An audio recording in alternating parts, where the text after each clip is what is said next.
year is 1969. In the golden haze of the California desert, a new kind of family was born. Not of blood, but of something far more potent. At its center was a man, small in stature but vast in his influence.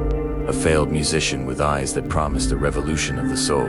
His name was Charles Manson, and he offered a dream of freedom, of love without limits. To the lost and the wandering, his voice was a siren's call, a melody of belonging in a world that had cast him out. He spoke of a new reality, a truth only he could see. And they listened, their hopeful faces reflecting the warm desert sun, unaware of the gathering darkness within him. He didn't need to raise his voice.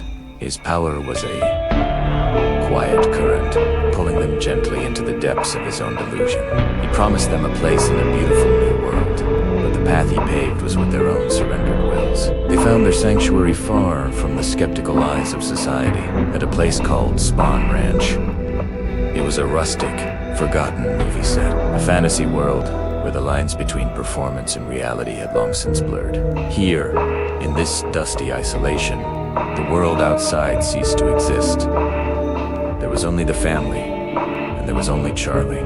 He was their father, their prophet, their God. The days were a dream of communal living, of shared meals and shared bodies, woven together by the music that flowed from his guitar. He stripped them of their names, their pasts, their very sense of self, and remade them in his image. The isolation was not a wall built of fences, but of ideology. He crafted their reality so completely that his words became the only truth, his fears their only guide. They were no longer individuals. They were extensions of his will, empty vessels waiting to be filled with his purpose. That purpose, when it finally revealed itself, was not one of love, but of apocalyptic violence. He called it helter-skelter, a chaotic race war he believed he could ignite. But he would not bloody his own hands. Why would he?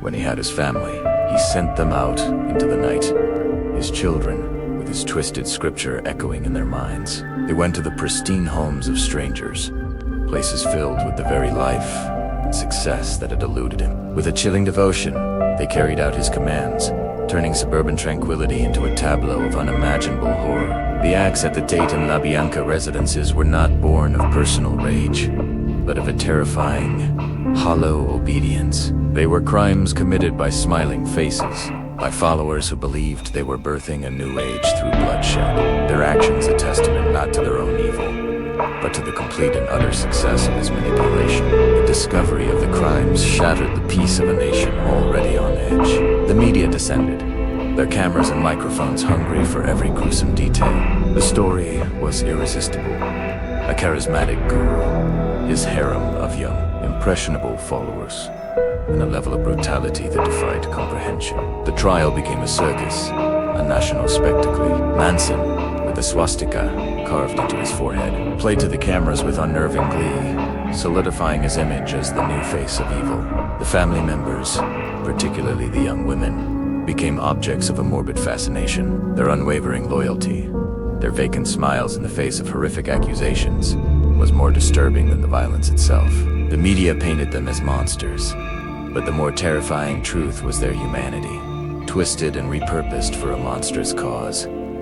They weren't born evil. They were made. Even after the convictions, the story did not end. The shadow of the Manson family stretched long and deep into the cultural psyche. The name Manson became shorthand for cultish control, for the darkness lurking beneath the surface of the counterculture dream. The crimes marked a symbolic end to the idealism of the 1960s, a violent full stop to the decade of peace and love.